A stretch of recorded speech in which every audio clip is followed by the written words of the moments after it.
finally here. It's finally here. The last game of the regular season. New year, and unfortunately, some familiar problems for the Washington Commanders coming up ahead. You know what? We can get a lot of things fixed in this offseason if they just listen to our advice. Nick, hit that intro. Hail to the Commanders! It's the Commanders Squad. Everything Washington Commanders every week. Covering all the big hits and game-changing plays from the heart of the nation's capital.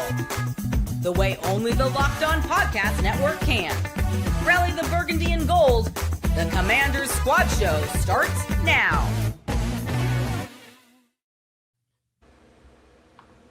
Good news is that it's 2026 and the Commanders are unbeaten in 2026. The problem is that the record from 2025 carries over. So we're kind of still in the same boat that we were. It is a happy new year, though. Other than that, we will say that. Anthony Armstrong, David Harrison, Nick Ashew with you. The first show of 2026 for Commanders Squad for us. And it also is the last game of the season for the Commanders with the Eagles coming up. They're resting a bunch of starters. The list keeps coming out and who's going to sit, who's not going to be out there. There's certainly a lot still going on and riding on this game for individual players, for some storylines that are there, and one last shot for at least maybe a coach or two, maybe a couple of players to really get something on film and prove they either belong here or it might end up being somewhere else, of course. So we are brought to you by FanDuel. If you want to be right in the middle of the action this season, visit FanDuel.com and place your NFL live bets all season long. All right, so the Eagles are sitting their starters. The Eagles, guys, have a chance to either be a 2 seed or a 3 seed. So there's a lot certainly still on the line for them if they really cared about that. But it sounds like with Nick Sirianni, he's focused more on healthy and getting guys in a spot where, as he's called it, it's a marathon of a season, which he's right, David. And it looks like rest and avoiding any major injury is going to be something that's maybe more in the forefront of his mind. I got a bigger theory than that, but I'm going to wait, and I'm going to give you a chance here first because we may go off the rails the minute I get to my theory. So we'll just start with maybe the more practical journalist on this show that's actually going to have like logic and like proper thinking versus me that's just going to send things off the rails here. So, I think that I'm very intrigued, by the way, so I'm going to keep this a little bit short. I think that what Nick Sirianni is doing is something that I always love when leaders do, and that is keeping the main thing, right? Like if there's the old cliche is if everything's a priority, nothing is a priority.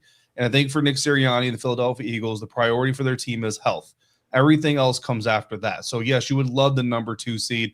We've seen it multiple years. The number 1 seed gets dethroned early. That's how the NFC East Championship game ended up in Philly last year. So, like Nick Sirianni and this Eagles team knows full well that having the 2 seed is very, very important. But they decided health is more important than having the 2 seed. So let's keep that main thing the main thing. And I actually applaud them for it. Even though I kind of disagree with the tactic, I applaud Nick Sirianni and the Eagles taking a stance and saying this is our priority, our one priority, and we're going to focus on that, Anthony.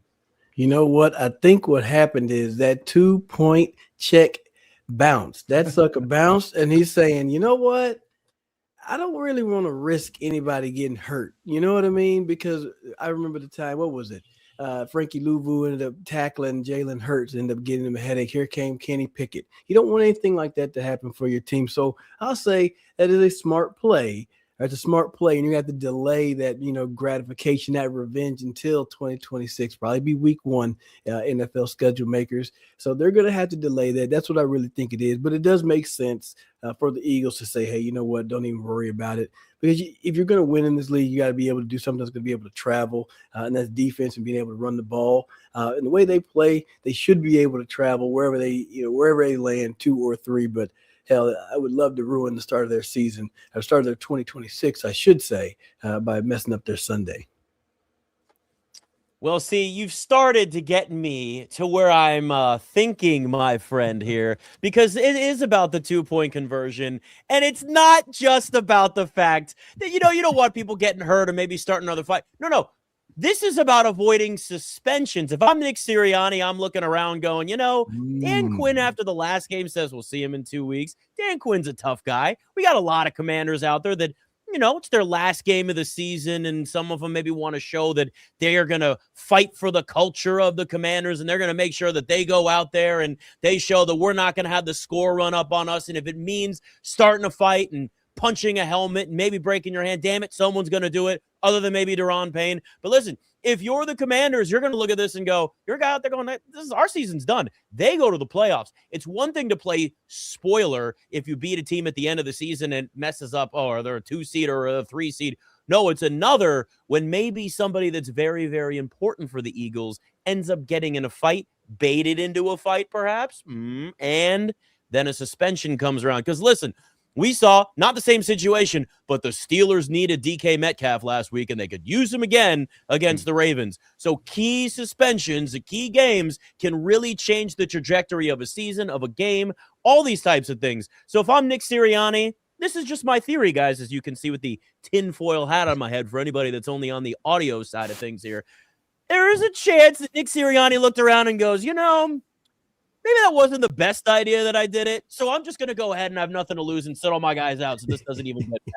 Just a theory, gentlemen, but it might not be the craziest thing in the world. Because listen, in all seriousness, that situation a couple weeks ago was a big deal. I mean, if you are going to do that against a division rival, knowing you're going to see them again, knowing the season that they've had, there are going to be consequences. Look, I am so anti-unwritten rules in baseball. I think it's obnoxious. I think it's one of the most annoying things that baseball culture brings to the table, where you're swinging on a pitch where you shouldn't switch, so the next time up, we're going to throw a ball at your head. It's like a 5-year-old. Grow up. I hate it. It's what baseball does, though, all the time, and they're dumb, unwritten rules. But there is a level of that in any sport. And football certainly has if you're going to run up the score, we're going to remember that. Now, my thing always is, stop them, right? Like, stop them. And I don't know how you feel about that, Anthony, as a former player, and maybe you've been in those situations before. But the big thing here is that stuff at least gets remembered. And I have to believe that Nick Sirianni has that on his mind to be able to just say, well, now you can't do anything because we're not even going to have our best players out there this time. Yeah, I feel like somebody walked by and was like, hey, you know what? We should really consider doing this simply because of exactly what you said. Because why the hell not, right? Why the hell not go out with a bang? That's the beautiful part about football, is that violence is going to happen. It's going to happen. That's the difference between when the NBA folks are like, we can play in the NFL. It's like, no, you can't. No, you can't. You get slapped on the wrist and that's a foul. A lot of y'all are really good at basketball because of your experience with football. Okay, and there's nothing wrong with that. And it's fine. Play your game. I will admire from the stands because I cannot dribble nor can I shoot, but I know what my lane is. It's running fast and catching passes. So look, football is going to be physical, and if it's that last chance and you don't get to see that other team for another few more weeks, yes, you are going to go and take that chance. Nothing dirty, all right, but you are going to play that much more physical. You are going to make sure that they remember you. They're going to make sure that it's not going to be like, hey, the Commanders laid down and quit. Like, you can't go out there in these type of things. So it's still going to be a tough battle, but now it's just going to be the 3s and the 4s going against whoever the Commanders roll out there. And it's safe. It's better for everybody because nobody needs suspensions, broken hands, or any extra injuries, David. Now, I love the suspension angle, and I love that you went there because it's hilarious to me. But I do think it's more the physicality angle of this, because that's what NFC East football is. The entire game is violent. The entire game is physical. NFC East football is supposed to be a little bit more physical. Dan Quinn's brand of football is supposed to be more physical. And look, Nick Sirianni and his Eagles teams just got done playing this Commanders team, so they know, like, this isn't a team that's rolling over. This isn't a team that's saying, woe is me, we only won a handful of games, and we're not going to go to the playoffs, so let's just, Cancun on 3, all that kind of stuff. This is a group, and I talked to a lot of these guys just today, that is very much looking to go out of the season as solid as they possibly can, playing as strong a football as they possibly can. And if you have a little bit of feelings interject in there, look, like Nick Sirianni might have just looked over that one player alone, might have looked over across the way at number 20, Quan Martin, who got kicked out of that game because of that scuffle there after that 2-point conversion, then came back against Dallas and didn't really have that great of a game. Ended up getting benched because he made a bad play, bad read, bad reaction on an inverted cover 2, coverage, allowed Kevontae Turpin to get 80-plus touchdown, all 80-plus yard touchdown, all this stuff. And if you're the Philadelphia Eagles, you might try to do something similar, run Devontae Smith through that zone, but now you've got a pissed off Quan Martin, who not only is trying to get 2 games of bad taste out of his mouth, but also just doesn't like you because of who you are. He lays the wrong kind of hit on Devontae Smith, hopefully legal and clean, but still could go south. And now you're out on one of your best receivers with a playoff run. So I think that's got to be a part of this. Again, Frankie Lou is a guy that you always know is going to go full speed. Jacob Martin has been proving his point all season long. He rolls up and gets blocked low into Jalen Hurts, and that's the end of your starting quarterback. There's a lot of things that could possibly happen, and I think that the risk of them happening because it's an NFC East game, because of the modern rivalry that these two teams have developed, just increases that. So again, that's where I go back to basically applauding Nick Sirianni, who to take his guys out of that situation. But that doesn't mean that Tanner McKee, Tank Bigsby, Jahan Dotson, and those guys aren't going to have to pay for that themselves, because this Commanders team, just like nobody feels bad for them for who's on the field, they're not going to feel bad for those Eagles backups and say, well, you weren't involved in that before, so we won't punish you for that. No, like if they get the opportunity to punish whoever's suiting up for the Eagles, they're going to take that opportunity. I love it. I love it. You know, you bring up something I think that's a good point too, though, and this is actually something I think we've all talked about over the last few weeks, but this is a Commanders team that isn't going to roll over. It's just that like the talent level may not be there when you got your third and fourth string guys. But I know it's tough for a lot of people at this point in this season, and like myself included. I think we've all had our moments where we're really pissed off the way the season's gone. Like there's nobody that doesn't want to see this team succeed. Like I've been a fan of this team my entire life. I haven't been on the beat like you, David, but I've certainly covered this team for years in my media career, and I've seen the worst of the worst. So, like, everybody wants to see this team succeed. But when you at least look at some of, like, the silver linings, which I know is hard to do in these moments, but one of the silver linings really is that, like, you do have a team that right now here at the end of the season, you're still seeing fight. And I get like, okay, well, fight. Like, they're professionals. They should, like, not everybody's going to necessarily do that at the end of the year. So it's not one of those that, like, it's, yeah, like, you know what I mean? Like, but people get so upset and they're like, well, they're professionals and they make lots of money and they should. Well, no, but that doesn't mean they're actually going to do it. Like, doesn't mean you're going to get that at this point in the season. So I think that that's really important to keep in mind with this team, is that you got guys still fighting, whether it's for individual goals or it's for team goals. It's all still there, which is a much better sign than certainly what we've seen in the past with this team, where, you know, 2013 and you got a Chiefs game where there's literally nobody in the stands and there's slush all over the field. Maybe 500 people are there and you're looking around going like, what's the future of this? We know the future is still on the right track despite everything that's happened this year, David. Yeah, no, I mean, it is, right? It's sad that you have to kind of go to that depth right now this season, right? But the culture is very much alive. The culture is very much real. You know, Von Miller has been very public on his own podcast about wanting to come back to this team in 2026 and run it back with this squad. And listen, Von Miller is very much a mercenary, right? Like, he had opportunities to go to other teams. He had conversations with other teams this offseason. Ultimately, he chose the Washington Commanders because he believed that this was an opportunity for him to go get another Super Bowl before the end of his career. So for this team and this season to go the way that it has, yet he still wants to come back here, even still in that mode of understanding, like, I'm year to year and every year could be my last year. That shows you something, that a guy like him, he's not looking to go back to Buffalo, not looking to go to San Francisco, not looking to go to Chicago. He's trying to come back to this team and continue what they're doing here. That shows you the belief that a guy has. That, I mean, those are high stakes for an NFL player. You know, Anthony, you know that more than we do. Like, the sand that runs through the clock of an NFL career runs very, very fast. So for a guy who knows he's on those last few grains, to still want to spend those last few grains or some of those last few grains in this organization after a season like this is huge. And then there's another player that I'm not going to say his name because it was kind of an off the record conversation, not like because it was bad or anything like that, but it just wasn't on the record. I'll put it to you that way. Players on IR, he said he wants to come back. He could go out there and potentially get offers from somewhere else. And literally said, and it's kind of weird to hear somebody say this, but he said, this is the best team I've ever been on that has struggled this much. Just talking about the camaraderie and everything else. And again, and I just maintained the whole thing, right? Just, again, Friday afternoon in that locker room, if you just strip all the data and information out of everybody's mind, you would think you walked into a locker room that's getting ready for a playoff run because of how united, how high the morale is even in that organization. And it's not the bad kind of morale, Anthony, where nobody cares and they know they're all going on vacation.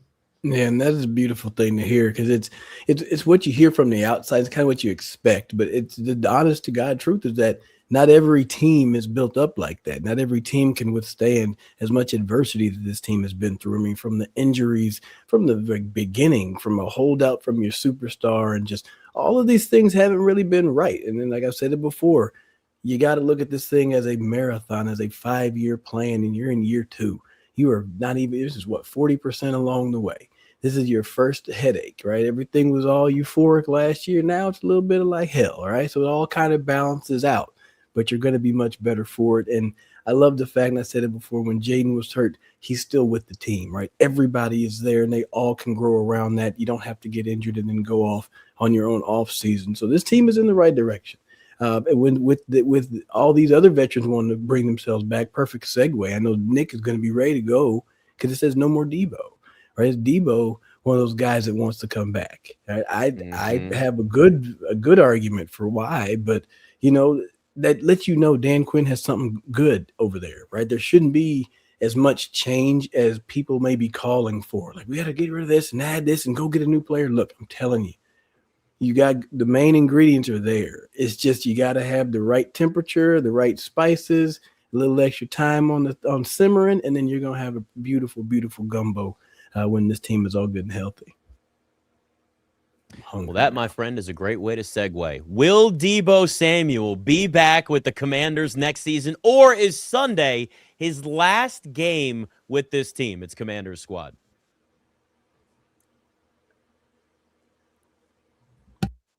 And Fridays always feel different during basketball season, and FanDuel is making them even better. Every Friday night before the game tips off, FanDuel gives fans a new way to kick off the weekend with NBA Happy Hour. All right, so NBA Happy Hour is your official pregame. It's a limited time window where special offers drop right inside the FanDuel app right before the action starts. So Fridays from 6 to 7:30 Eastern have become pretty much appointment viewing for this NBA Happy Hour. Opening the FanDuel app or go to FanDuel.com. Either one works, and you can get that happy hour, always bringing something new. It's boosts, it's bonuses, it's surprises. It's easy to check the weekly special before tip-off and make a move before the window actually closes. The time is perfect, right before the games. You got all the information, injuries, all kinds of stuff. Right before the weekend starts, too. Maybe get a little extra cash before the weekend starts. That's always nice. It makes that Friday night basketball just a little bit better. So before tip-off, check out the FanDuel app and see what's dropping in the NBA Happy Hour every Friday from 6 to 7:30 p.m. Eastern. Little basketball, little action, whole lot of Friday energy. That's NBA Happy Hour, only on FanDuel, the official sportsbook partner of the NBA.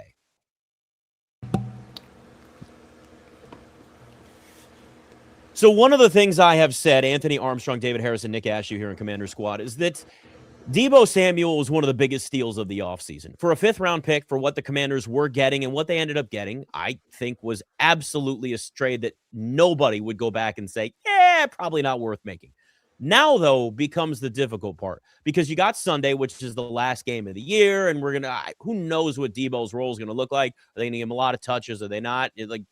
The bigger thing is we've gotten enough of a sample size to see what Debo Samuel looks like in a very truncated offense for the Commanders because, let's be real, they haven't been at full strength for most of the season offensively. The market is speculating, and when we say the market is speculating, I know they can go a lot of different directions, that about $20 million a year could be what Debo Samuel gets, which really in the end is going to dictate, David, a lot of the decision-making for a lot of players around the NFL, including Debo Samuel, including Adam Peters in this front office, and what they're going to do. I will just say this. Debo and what he can bring to this offense, absolutely worth bringing back, but it always comes down to money, and that's the biggest thing for me is what does that price end up looking like for him versus what he can actually bring to the table. By the way, hitting that 30-year-old mark, which we know kind of a thing for this team and a lot of other teams around the NFL too. Yeah, no, 100%. And in the 20 million per year, right? That's the headline number. That's the number that's going to get all the Twitter. It's going to get all the headlines. It's going to get all the talk. But really, it's the guaranteed money. Like, what's the guaranteed money going to look like for Debo? That's really kind of what he's going to be focused on, I think. And truthfully, if you're Debo Samuel, like, first off, I think that Adam Peters, is going to want to wait and see what the coaching staff looks like. Because if you're a smart general manager, you're not retaining anybody until you know that there's a plan to use them. There's a clip going around of when they drafted Ben Sinnott, and one of the things that AP does is he calls Cliff over and he says, hey, we could trade back, or we could draft this kid out of Kansas State, get another tight end in the room along with Zach. And Josh Harris even says, like, hey, even with Zach, you can use this guy. And Cliff is like, yeah, we can use this guy. And so they have a feeling that they have a path forward. Now, I know what's happened since then. Okay, got it. I hear you. But the bottom line is, before you bring a guy into the organization, you want to have some semblance that you have a plan to use him, right? So if you're Adam Peters, you're not going to want to drop 20 API, even if it's not, or APY, even if it's not all guaranteed to Debo Samuel, unless you know there is a path ahead. So is your offensive coordinator Cliff Kingsbury? Is he coming back? Is he getting a head coaching job? in somewhere like, I don't know, maybe Las Vegas, where he takes Marcus Mariota to mentor his new quarterback there next year?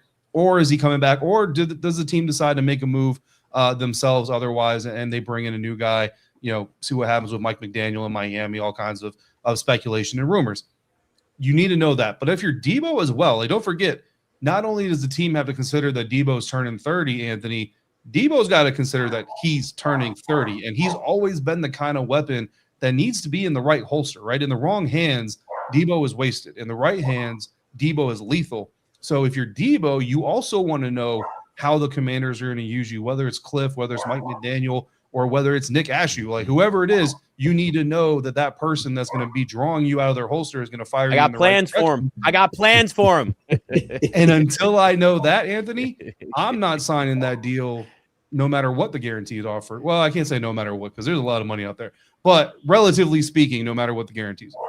Man, I tell you, there's so many beautiful opportunities and situations that you laid out right there. And I think that Debo could sign with full confidence if it was Cliff or if it was Mike McDaniel to show up. Because I know a lot of dominoes have to fall for the Mike McDaniel situation to pull up. But if anybody knows how to use Debo Samuel, it would be Money Mike down there, okay? And I think Cliff's done a good job using Debo whenever he has the full arsenal on the field. And I think what helps me understand and makes me feel maybe that Cliff stays around and at least Debo stays around is because you've had at least the past couple of weeks the same starting 3 receivers. You hadn't had that same starting 3 and I don't know how long throughout this season. So they're finally saying, hey, this is what it could look like. Yes, Josh Johnson is at quarterback, but hey, frankly, you just changed the number, and it's it's the same guy. I think JD may be a little bit lighter than Josh, and that's all cool, but it's essentially the same play style, right? It's not like you having a statuesque pocket passer running the offense, and then you're going to a mobile guy. Josh works his way around kind of like Jaden does. So maybe you get a good understanding of how Debo fits into the offense now. But I think you got to consider the familiarity, right? You haven't had a chance to get everybody together. Why the hell would you want to switch anything else up right now? He's had, 70 catches, over 700 yards, 5 touchdowns, added a touchdown on the ground as well. He's going to earn the money. He's going to earn the money. And if familiarity is big, if the veterans are, that are on IR say they want to come back and run it back, if Von Miller says he wants to run it back, damn it, I think you need to run back with Debo too. Keep this party rolling. Don't make any changes. I'm fighting for Debo in DC, Nick. Listen, I would love to see Debo Samuel back. Again, I will always put the asterisk there that it comes down to money, obviously, because as with most decisions in life, it comes down to money one way or the other.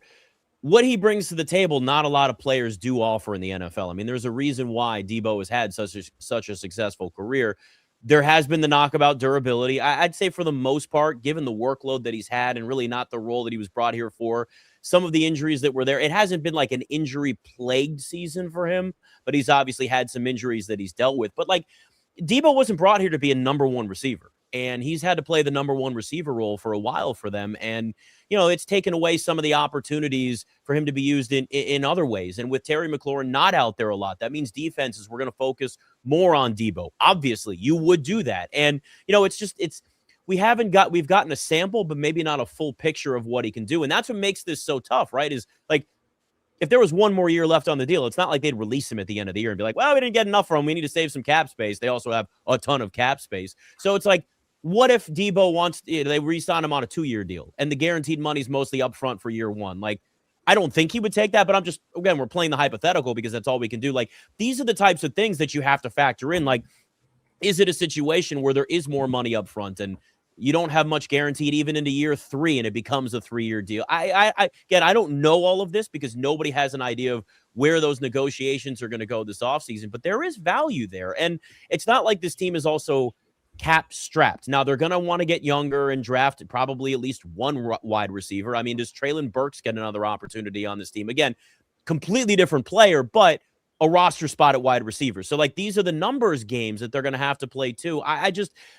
What they're going to have to really understand, and David, you kind of laid a lot of this out, where it becomes a level of like, is the fit working for everybody? Where it's the offensive coordinator who knows what the role is going to be for Debo, and Debo likes that role, and the money's right. Like, there's so much there that if one of those pieces doesn't fall into place, that's enough to maybe see him go to Carolina. And they're like, hey, we'd like to get a veteran here that's going to, play with our younger quarterback. And he goes back home. And maybe that's where the hometown discount is. So, these are things we've certainly suggested and talked about. But, that's what makes so much of this so tough. If you're just going to throw out a blanket statement, do I want Debo back? Absolutely. But it always then comes down to all of these other little sub bullet points that are going to be a part of all of the decision making that's there. Yeah, I'll tell you what, and this is more of a conversation for Panthers squad, but Dave Canales, head coach of Carolina, had Mike Evans, Chris Godwin, and they still drafted Jalen McMillan while Dave Canales was there. So I'll tell you right now, the reality of Tet McMillan, Debo Samuel, and Carnell Tate being on the same roster in 2026 is not far from, I think, a realistic possibility. But as far as Debo is concerned, I think that, anybody who has been paying attention to this team closely or has been around this team should want Debo Samuel back. You know what I mean? And I think that even a little bit of his reputation, which I don't think was really a fair gauge of it anyway. I remember when he was traded for and people were talking about he's going to tear this locker room apart and he's going to do all this other stuff apart. Listen, when we talk about players in the locker room being motivated, ready to go out there for one more game, despite everything going on the way, Debo is one of those guys. Debo has not been a negative presence in the locker room. He has not been, throwing fits and doing all this other stuff. He's one of those dudes on a 4-win team that wants to go out right in week 18 and go out and finish the season the right way. So he's right there. And I'll remind anybody who has doubts as well that he injured his foot in Atlanta. In that Atlanta game, injured his foot in that Atlanta game, finished that game, a game that they were competitive in, potentially could have won that game, played through it in LA, and is one of the reasons they won that game, played through it against Chicago, and is one of the reasons they should have won that game. And the game that he missed was against the Dallas Cowboys weeks after he suffered the actual injury, which, to your guys' points of players being injured, if Terry is available, if Noah is available, then the workload can get lightened up for Debo, but he's having to carry this entire thing as the number one receiver during that stretch, and he's still gutting it out, going out there performing. And even against that Dallas Cowboys team, and this just gets all into the what could have been conversation. Remember when Jaden gets injured and fumbles that ball, it's a one-score game, and that's with no Terry, with no Debo, with no Noah, and Jaden coming off of his injury. Anyway, a lot of what could have been for 2025, right? But yeah, Debo, man, and the other complicated part of this is he's got $12 million coming due in dead cap on his void years this year. So if he's not on this roster, the Commanders are paying $12 million for him regardless. So in that new contract, AP's got to factor that money into the new contract. Because the team is going to want to recoup as much of that $12 million dead cap as they can, but the player's going to be like, nah, bro, that's your problem, not my problem. I want my fresh money, and I deserve my fresh money. So that's going to be a question. The other question, honestly, is what's going to happen with Brandon Ayuk? Because I know, and Anthony, this, as well, and everybody really knows this. Yeah. I know, he's still on a team, and he's still this, and he's still, listen, there are conversations that have already been had, and I'm pretty sure the Commanders and Adam Peters already probably know what they're going to do in relation to the Brandon Ayuk situation. Because if you're going to go out there and try to sign Brandon, he's not going to break the bank like he did on his last deal, but you're not going to get him for a vet minimum either. I honestly, I'm off on him. I'm not really one with the antics. I get it. You want to make him, I hope everything is going well up top. You know what I mean? Mentally, I hope everything is good there, but I'm not cool with the antics. Right? You're out here to be a part of a team, and then you're going to do these things to try to get yourself out. I'm cool, right? Especially with how you just was going on and lauding about how good Debo has been in the locker room. Why the hell would you want to switch it with that type of mentality? And then I would have to feel that he wouldn't necessarily like it if he wasn't getting the ball a lot. You get what I'm saying? So are you going to throw these same fits? There's a lot of traffic on 495, and there's not a lot of road to be speeding around over there too, right? So I'm kind of off on him. I'm off on him. My biggest question is if you get rid of Debo, then who else? I saw Poster King. You put the comment up. Why not sign a younger receiver who will be in his prime in 2 years? Because now you're gonna make me look 2 years into the future about somebody who has done nothing, and whereas I have recent success and I see how Debo is working for me right now, I'm gonna go with that. You know what I mean? If there's a time, there's a time when your next receiver, right? Maybe that's who you sign. Maybe you go get a young guy who you think's going to really escalate. Maybe you feel like you have that young guy on your team. He's just injured right now. It's a big drop from 29-year-old, 8-year vet Deebo Samuel to second year, going to be third-year receiver coming off of a broken collarbone, Luke McCaffrey. A second-year receiver, Jalen Lane. That's a big drop. Yes, we have Traylon Burks now. He's on his second team, so he's kind of on a resurgence. He's proved he can do it again. There's a huge drop right there. Major drop. And whereas you could go get somebody in free agency, then you kind of got to make sure you stroke and make sure you take care of that pet whenever you bring him in because you gave him that much money. All right. So I think Deebo understands how the offense works. He understands the dynamic of this team. And hell, like I said, if Von Miller wants to run it back, Deebo needs to run it back too. Keep this thing together. Keep this posse rolling.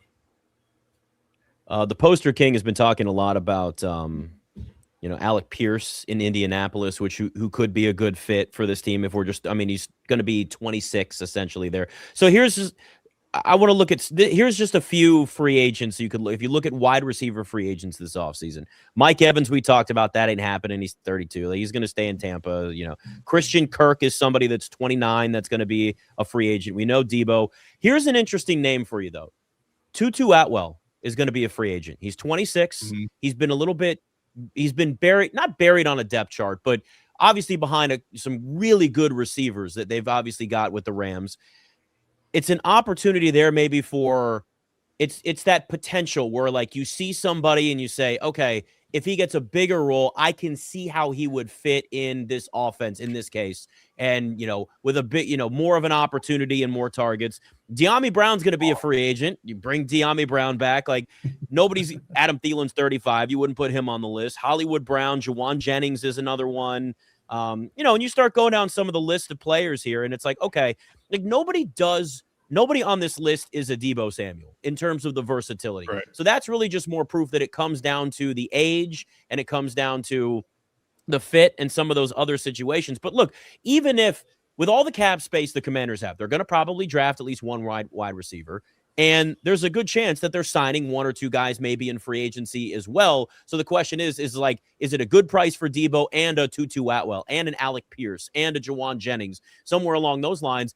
All of this comes down to money. The good thing for them, David, at least in this spot, is that they do have the money to kind of fiddle around with this roster in a lot of ways. They definitely have the money, and I definitely like Alec Pierce. But kind of like you said, like there's no Deebo Samuel out there. And the thing about Tutu Atwell that would get me, and listen, this is coming from a complete area of unknown. Like I don't know the inner workings of the Rams organization. I don't know any scouts there that have told me anything. But just as an outside observer, the thing about him being buried in a depth chart in Los Angeles is that they're the ones who buried him. You know what I mean? Like right. He didn't just become buried. Like, no, they actively went out there and buried him on the depth chart. And when you talk about offenses and offensive minds that usually are tied with getting the best out of people, Sean McVay is one of those dudes. So if he's looking at Tutu Atwell and being like, hey man, I'm not really going to do much with you. So we'll keep you on the shelf in case we need you. But other than that, you're not going to be a feature part of this offense. And he did have an opportunity at one point to become one of those premier Rams receivers, and it just didn't work out. So for those reasons, I have a lot of hesitation about a guy like Tutu Atwell, and it's just one of those things. And listen, I love the man, and I'm glad that he's made it through some of the things he's made it through. But it takes me back to when Swaggy got signed by the Tampa Bay Buccaneers, and a lot of Bucs people were really excited. I was like, yo, listen, this is a man who wasn't exactly balling for Washington, and they didn't really try to keep him there either. I don't know if you should be as excited as you actually are, and it didn't really work out there for him either. So it's just kind of one of those things, like when you have a guy who's in a system that's known for elevating that kind of a talent and he's not being elevated, I would hesitate to bring him to a system that, quite frankly, is not as versatile and not as catering to player strengths as the one that Sean McVay has. And that's a whole lot of bad stuff I just said about Tutu. So Tutu, I'm sorry, bro. There's nothing personal. That's just the way I see it. So just say you ain't in. You ain't in on Tutu. That's just the way I see it. And Alec, like you said, I love Alec Pierce. I loved Alec Pierce coming out of Cincinnati. I've loved him every time I've seen him in Indianapolis. He's just a different beast. So this offense has got to change to facilitate him being in there with Terry and with whoever else you bring. But I love that idea. If it's not Deebo, I don't mind shifting gears into an Alec Pierce joining this team. The problem is Alec Pierce is going to cost a lot of money for whoever brings, whether it's the Indianapolis Colts on a new deal or a franchise tag, or it's the New England Patriots. Because I'm telling you right now, if there is a top shelf wide receiver on the free agent market, the New England Patriots are going after him. They might even go after Deebo Samuel, to be honest with you. And Mike Vrabel and Deebo probably get along really well, Anthony. So there's a lot of comparisons out there. There's a lot of considerations out there. I think that NFL GMs, though, look at the college landscape, and what you see more than anything is receivers coming out the woodwork every single year, which helps them when they try to lowball somebody. Yeah, I mean, you can get somebody that has a specific skill set that you're looking for, and then put them in an offense that helps highlight that specific skill set. And I think that's when you go back to Tutu Atwell out there in LA, he's a speed demon, man. I mean, I'm looking at the stats, close to 500 yards, 2023, over 500 yards in 2024, and right now he's got 173. So it doesn't have as much right now, but I mean, it's tough to say, hey, yeah, Puka Nacua has been pretty damn good. And Devontae Adams is probably one of the best to ever do it. And then Cooper Kupp as well. So they do a really good job picking players. I think Tutu fits a specific need for Sean, and that's that vertical speed. And if he came up to Washington, it'd be that same thing. It's like, you got to get downfield. That's what this offense has been missing in my estimation. That's why, when you lose Diami Brown, you lost that vertical speed. You lost somebody that could get down the field. So if Tutu was a guy to get here, you just got to get him on the field, right? You just have to make sure you implement him and utilize that. But, solid player, Alec Pierce, it's kind of one of them ones where it's like, sometimes you need to stay in your own system.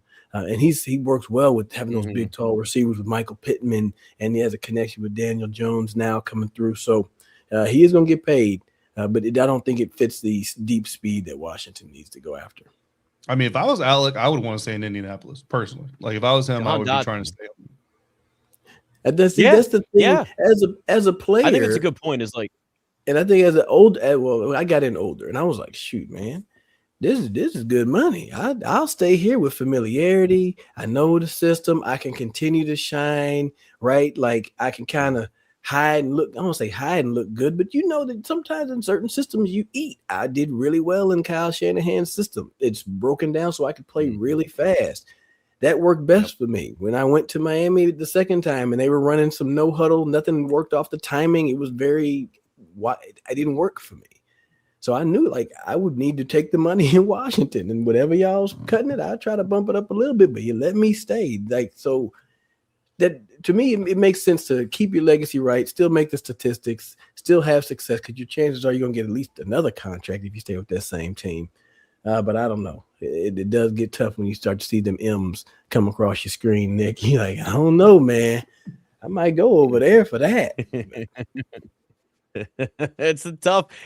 It's like, okay, the stats could be a little bit higher, but the paycheck could be a little higher over here. What's the decision? And that's a decision that every player certainly has to make. Quality of life. Like that's the thing too. People also forget. Like Jay-Z said, "Do you want to be overpaid or overrated?" That's the question for the chat. Would you rather be overpaid or overrated? That's a Jay-Z quote. Put that in there. Because that's what's going to happen. You can be like, oh, man, he could have left. He could have been made da-da-da-da-da-da. Or you just over there and you get ran up out of the city, never play in the league again. You just end up being another one of them has-beens. I want to be overrated. Let me hang out, still have success. That way I can show back up in the city and not get cussed out. Yep. That's the thing. It can also carry over post-career too, in a lot of ways. When you're a fan favorite, you're somebody that's highly regarded. I mean, listen, it definitely matters. There's no question. Jahan Dotson's also a free agent. Anybody in on that? No. Gonna move on. No, okay, no Jahan Dotson. We're silence from that. Here's we're gonna dip our toes now in a pool that's probably gonna make people might be dangerous, but we're gonna do it. Should Cliff Kingsbury get a little bit of leeway from this season because of all the injuries? Oh my God, the comments are gonna be lethal. It's Commander's Squad.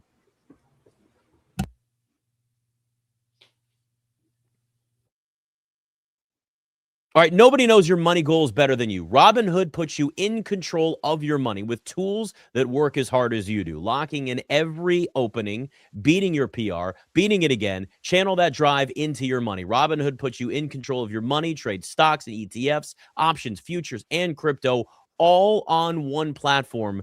You can now build and execute your own trades from a desktop with Robinhood Legends advanced tools, or take advantage of the new Robinhood strategies with a tailored portfolio managed by a team of experts. You expect more for yourself Expect more from your money. Get started today at Robinhood.com/yourmoney. Again, that's Robinhood.com/yourmoney. Your money, your move.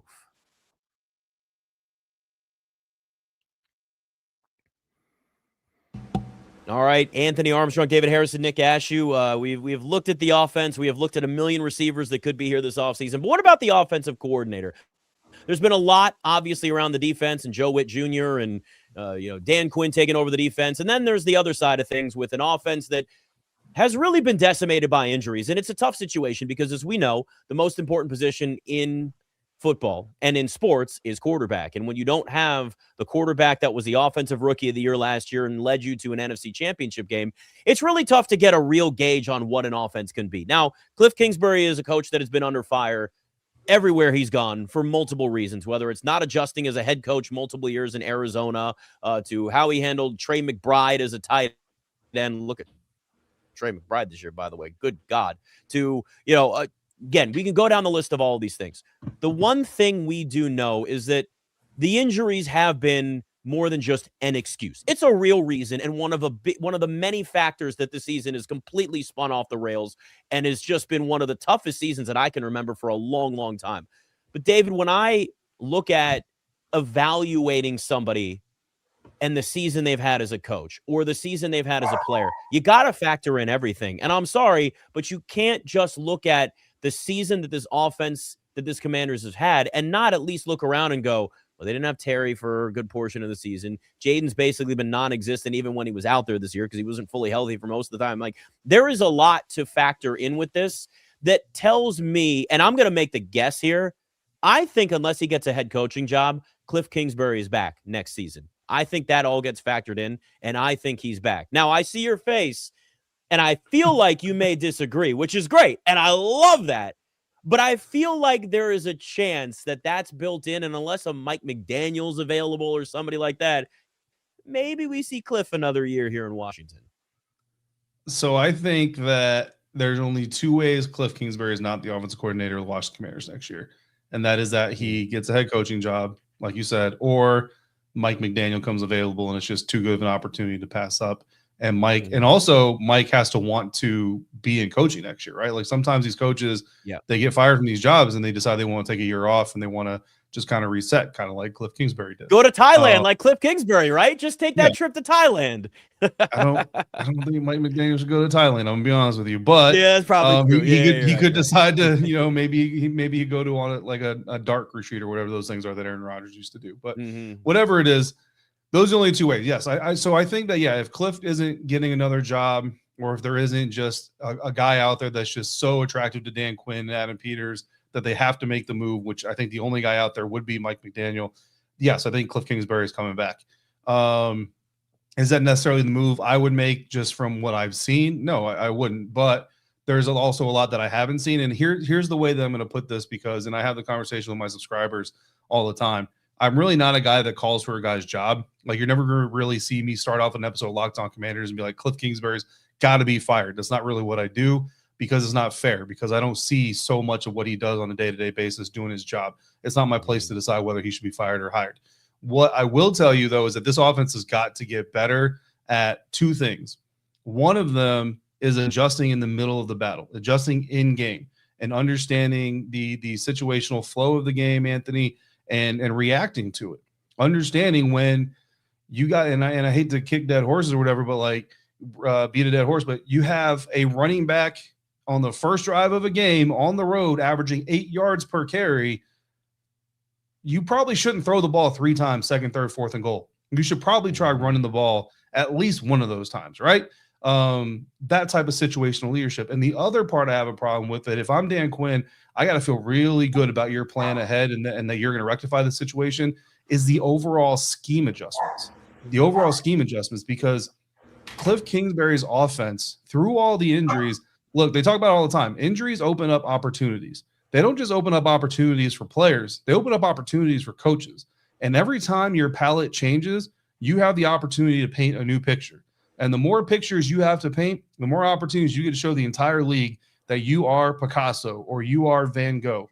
This year, the amount of time things changed, I just didn't see enough fluidity from Cliff Kingsbury's approach, his scheme. I didn't see enough creativity. It looked more like a finger painting of Clifford the Big Red Dog. It's just one big thing that this dude does, and nothing about it really ever changes from picture to picture, no matter what happens.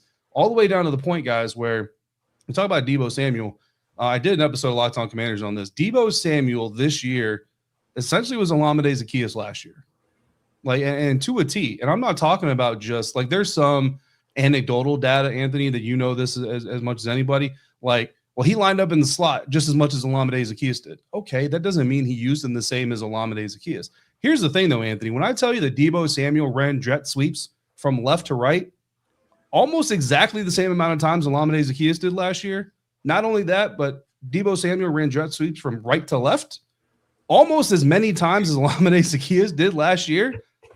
I mean, when I tell you that Deebo Samuel this year literally just filled the Olamide Zaccheaus role from 2024, I'm telling you, to the usage data, almost down to the point, the percentage point, he literally did what Olamide Zaccheaus did last year. This isn't a man who got a new paint in his palette and painted a new picture. He got a new paint in his palette and said, man, this one's just going to be heavier than the other color. Like it's the same. It's Clifford the Big Red Dog. I hope that analogy makes sense. Now I get you. It's like I'm really good at I drew a good house, but then when I got a little bit better, higher quality paint, but I'm still going to paint the house. Right? It's still going to be the same picture. I understand what you're saying. I'm picking up what you're putting down. And to me, I need to see him. He never adjusted in a lot of instances. And it was more like you put your hands up and you're like, oh, everybody's hurt, so we're gonna run base stuff. And I'm like, come on, bro, that's not how it has to go. Like, you're known for being a really great play caller, but you kind of now have to be able to be a great play designer. You know what I'm saying? This is a thing where it's like we look at, you already know it's Jimmy's and Joe's. Find a way to get your best person the ball every single time. Right, just scheme that stuff up, even if it means you're going to borrow and plagiarize a little bit from what happened the previous week. Ben Johnson does that wonderfully. He'll pick up 5 plays from the previous week. That way you can steal 5 plays that may just still work for you. It's those type of things, those type of adjustments. I can really get behind all of that.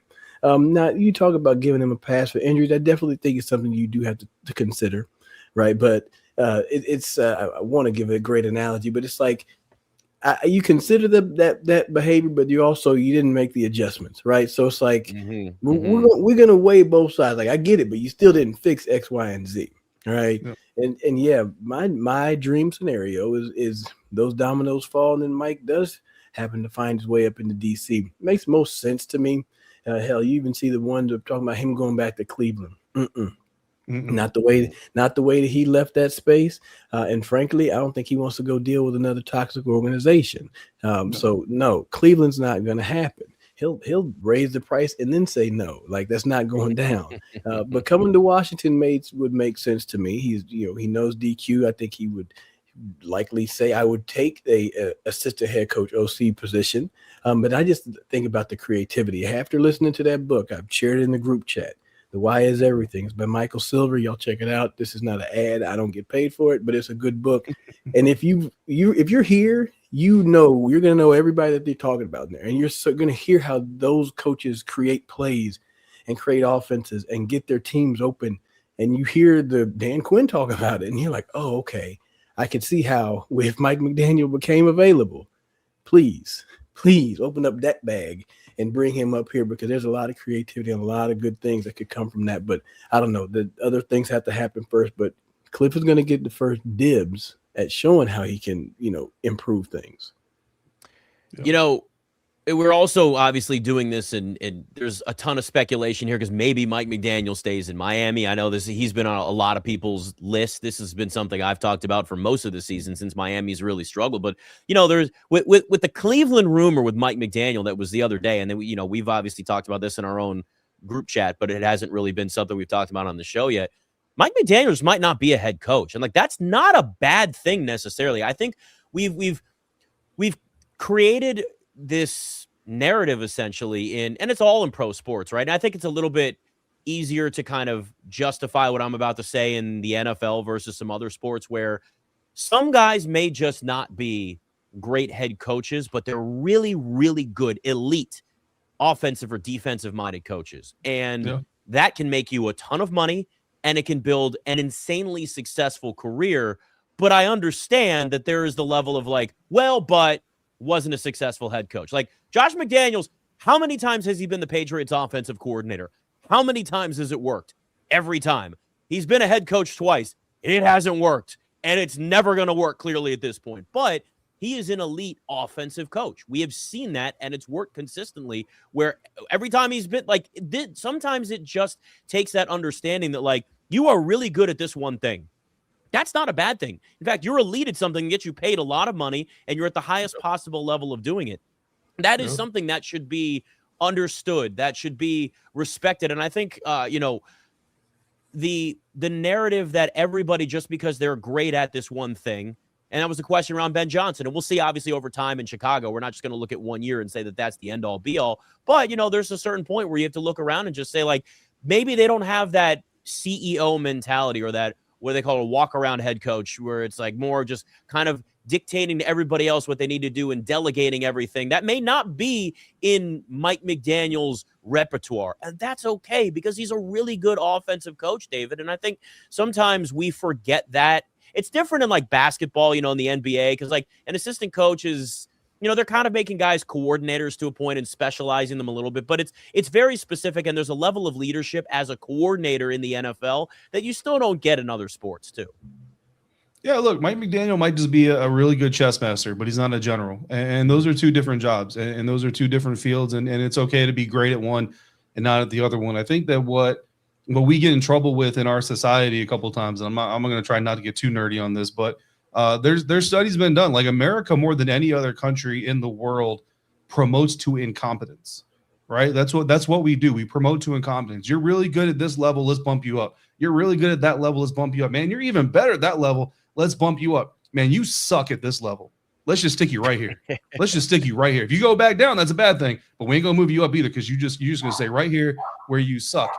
That is the absolute wrong attitude. I don't blame anybody for trying to go be the head coach if that's really wants you to be. But let me put it to you like in media terms. Like I'm a beat reporter, and I don't think that I'm like the best beat reporter on the beat. You know what I mean? I've had some fans tell me that I'm their favorite beat reporter, and that means a lot to me whenever I get told that. But I'm not worried about, am I the top beat reporter? Am I the top locked on host, for the team shows and all that stuff? I'm gonna do the best job that I can do. And as long as my people are happy, as long as the people that I owe something to feel like they've received what they're owed, I'm gonna be happy with that. You know what you're never gonna see me do, guys? You're never gonna see me sitting at a desk being a sports anchor, because that's not what I do. I'm an outside cat. I'm not an inside cat. So I'm not worried about the sports anchor world. If you want to be the best sports anchor in the country, bro, have at it. Good luck to you. As far as I'm concerned, we are in different villages. I'm trying to be the best beat reporter I can be, and that is it. I'm not worried about none of this other stuff. And if you come up to me and you're like, bro, but sports anchor is higher up on the sheet of paper than beat reporter is, you might want to be higher up. Like, I don't care what spot on the page my name gets put on ink in the report. I don't give a damn. I'm just going to be the best at what I'm good at and what I love doing. And I think if Mike McDaniel were honest, what he loves doing is getting in the lab, being creative, putting his guys in great positions, and then celebrating like he knows how to celebrate when his guys go out there and embarrass an opponent and impose their will over another person's will, because that feels good, Anthony. You know what doesn't feel good to me? What would not feel good to me, I should say, is watching my guys ball out and then immediately have to worry about the other side of the ball. Like if I were a coach, I would stop at coordinator. I'm telling you right now, I would stop at coordinator. Truthfully, it would be defense, because I love defense more than I love offense, even though running back is my favorite position. Make it make sense. I can't. But I would want to be defensive coordinator, because what I want to do is I want to watch my guys stop that offense 3 and out. 3 and out. You're coming off that field. I want to watch that quarterback take off that chin strap, walk over to the sideline, and I'm gonna watch him pick up that iPad with the offense coordinator and be like, bro, I don't know. I'm gonna start laughing like, yeah, you don't know. You don't know. You know what I'm not worried about? I'm not worried about the punt return. I'm not worried about what the offense is about to do. I'm coming over to Bobby Wagner and I'm dapping him up. I'm coming over to Trey Amos and I'm dapping him up. And I'm saying, yeah, guys, now let's figure out how we can make that even worse the next time we go out there, because that's where I want to be. That's the space I want to be in right there. And that should be enough for a lot of people. And once you realize that is enough for you, then I think you'll be a lot happier in life. I think the biggest problem Anthony, with just speaking the NFL portion of this, coordinators can't go to the Hall of Fame. And I think at the end of the day, who doesn't want a statue of themselves? Who doesn't want something to be named after them? Who doesn't want immortality in some way, shape, or form? Some people go out there and create their own immortality. I'm not about that. No. The Hall of Fame is the opportunity for somebody else to create immortality based off of what you achieved. Coordinators can't go to the Hall of Fame. I think that's a travesty. I think guys like Monty Kiffin should be in the Hall of Fame. A guy like Josh McDaniels perhaps someday should be in the Hall of Fame. There are a lot of coordinators who, if they like Spagnuolo, I'm not saying he should be right now, but like Spagnuolo, if he dedicated his career to just being the most dominant D coordinator of his day and could go to the Hall of Fame doing that, I think you'd have guys who are more willing to do that because they're all getting paid really good money. I think that's really what kind of drives it, is you don't have that opportunity to get that brass ring at the end. I feel that I can say you want to be able to give those guys some flowers. And from Mike's standpoint of just that tree that he's coming from, it's like, dang, he's chasing them the same Super Bowl that McVay got, right? The same thing that Shanahan's chasing, but there is definitely something about just the delivery sometimes, and it's like, hey, I love Mike. He's my boy, he's my dog, but sometimes it's like I feel like he needs to have somebody. He needs a big Dom. You know what I mean? He's got to, or he's going to have to dig into somebody's behind at training camp. Verbally, right? He's gonna have to be physically just come off a different way. Because I don't know, the way that whole quarterback situation went down, that seems like a coup. That seems like that's massive undermining right there. You're like, if your quarterback's gonna act like that, almost cuss, but forget you, bro. Like, I'm gonna have to turn up on you. So that's what I think. That's the only thing I think he's missing. He's got the mind, and yes, he would love to be able to call plays and carve people up, because that is what he desires. He loves to cause defensive coordinators headaches and ulcers, And talk about that real quick, though. I always have to consider: is my offense or defense really good, or is the other side good or really bad? Like, you know what I'm saying? There's always those days where I'm like, man, we getting our ass whooped. And it's like, are we bad? He was like, no, it's just the defense is 2 days ahead. They're already blitzing. We haven't put in the blitz. I was like, okay, all right, let me know. But no, I think Mikey would be perfect up here, man. But fingers crossed. It would make a lot of sense. I think the big thing that we could take away from this really is that we should let coordinators in the Hall of Fame. Like the fact that that's we've never I mean, it's one of those things I think that's not talked about enough. That's utterly ridiculous, that you should be able to be in the Hall of Fame at that position. But I also think Brian Mitchell should be in the Hall of Fame, and I've told him that many times, and a lot of people have told him that. And there's a lot of things with the Hall of Fame that are, London. I mean, it's ridiculous. There are plenty of things with the Hall of Fame in all sports that have their issues. Baseball's got plenty of its issues. Football has its own problems as well. All right, it is the beginning of January, which means resolutions. We'll wrap it up with that next on Commander Squad.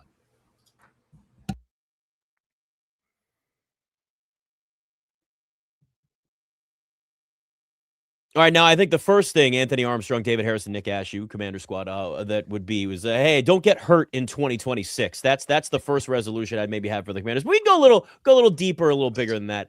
I'll actually start with mine, because it's going to be, it might seem simple, but I feel like we've just finally gotten to the point with this Commanders team and this front office and this organization and the new era that's here. It's look in the mirror and know who you are right now. That's what I want the Commanders to do, because after last season and the 12 wins in the NFC Championship game, there was a lot of hype and excitement around this team. The NFL as a league loved it. We saw the standalone games and the primetime games. All of that was there. We jumped the gun a little bit on that. And I understand there's a lot of factors in the way that this season went. Fine. But they were still operating with a little bit of a mindset of like rebuild on the fly, but also kind of win now. And they were driving on two roads, and the GPS was getting real confused, and it's taking them back and forth and rerouting far too much. No more rerouting. Understand that this Commanders team is a rebuilding team. Had they been healthier, were they maybe an 8-win team this year? Yeah, I think there's a chance there. an 8-win team. Maybe lucky they are a 9-win team. They're still rebuilding. They need the depth. They need more talent. They need a lot of things. And we're going to talk about that all off season on this show. David's going to do it plenty on Locked On Commanders as well. Like, there is so much there that obviously from a need perspective, this team has. But the most important thing for me is for this organization to look in the mirror collectively as a team. If it's a group picture, I don't care. But look at a giant mirror out there in Ashburn and say, we know what we are. We are a team that has some talent and has a bright future, but we got a lot of work ahead of us, and it's rebuilding and building this for a team that's not for win now or win 2 or 3 years from now, David. It's win for the long term. It's being a team that's in the hunt and in the conversation for a decade, building a core organization like that. Yeah, I think, kind of building off of that, this organization has got to get to a point where they are actively on a daily basis fighting confirmation bias. So anybody who doesn't know what confirmation bias is everything in the world telling you that what you believe is correct and that's all you need and you don't need to do nothing else. That's confirmation bias in a very layman's term type of way. Hopefully you pick it up. This team has operated a lot of, I think, on what can be and what should be. And can be and should be are cousins. They mean damn near the same thing. And both of them are absolutely irrelevant. Nothing in this world operates off what should be and what can be. If we operate off of what should be, there wouldn't be soldiers and there wouldn't be police, because we shouldn't, as a human race, need police or soldiers, because we shouldn't be fighting, stealing, or cheating each other anyway. So until that happens, until we can eradicate police and soldiers because we're all just treat each other kindly, can be and should be don't make sense.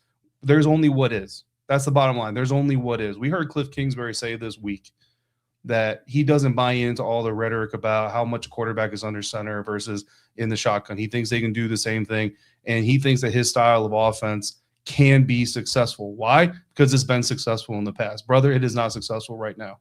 It is not. And I think that's why you see what happened this year. While all these players were getting injured, the shift didn't happen. Why? Because Cliff Kingsbury's offense can generate a top 5 scoring offense. You know why we know that? Because it happened in 2024. That doesn't matter. What can be, what could be, what should be does not matter. What is? Your offense is not a top 5 offense. Your offense is not a top 3rd down offense. Your offense is not functioning properly. You got to change it. Defense.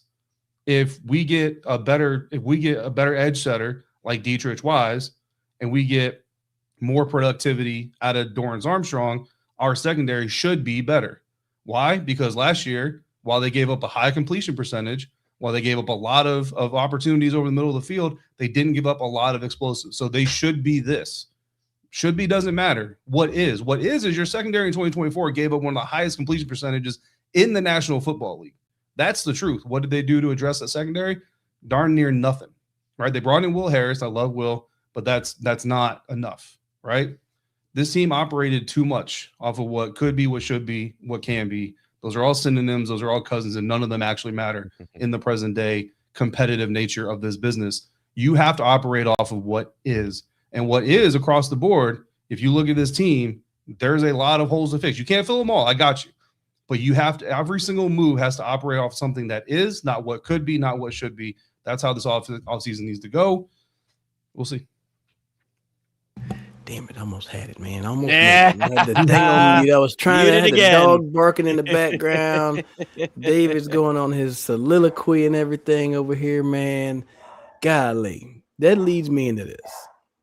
We need to see creativity. That is my resolution for this team. I'm looking for a creative outlet, right? Get them some watercolors, some clay, some oil paint, some canvases, offensively and defensively. On offense, how are you going to break down the Lego set and then go back and rebuild it? Make it something different. But you got to use the same pieces. Yeah, you're going to get a couple of new ones, all right? But you got to really use the same pieces and go and rebuild something. That's when you build that funky looking car. I always made a truck. Real long middle piece, big wheels in the back, smaller wheels in the front. So it kind of was lopsided, just like the dually, Nick. That's what I would build with my Legos. I was going to say it's the dually. Yeah, there it is. The dually. It's always ingrained in me. So I want to see creativity on that offensive side. How are you going to use these same pieces? And then on defense, how are you going to create pressure, right? How are you going to create turnovers? Because you hadn't had any. You hadn't had any. You got to create turnovers. So creativity is my number one resolution. We all got to have a creative outlet. They beat it out of us when you go through school and everything. Now you got to get out there and go draw, man. Get in the dirt. Come up with something creative to get to the quarterback and to make your quarterback shine in 2026. Yep. It's going to be an interesting offseason, a busy offseason for this team. Obviously, yes, they have one more game coming up against the Eagles, but we all know at this point it's focused on the future and it's focused on this offseason. A lot to do, a lot to fix, but also a lot to look back on, I think, this year and build on as well. A lot of questions that are certainly going to be answered. We will handle that, obviously, throughout the offseason here on Commander Squad. David as well on Locked On Commanders as well. We will be back Sunday after Commanders and Eagles to wrap up the season and continue to look forward to this offseason as well. Make sure you like and subscribe to this on YouTube, wherever it is that you get your podcast. And, of course, give us a follow on all the socials around and all the different ways because there's like a million of those different ones. This is Commander Squad.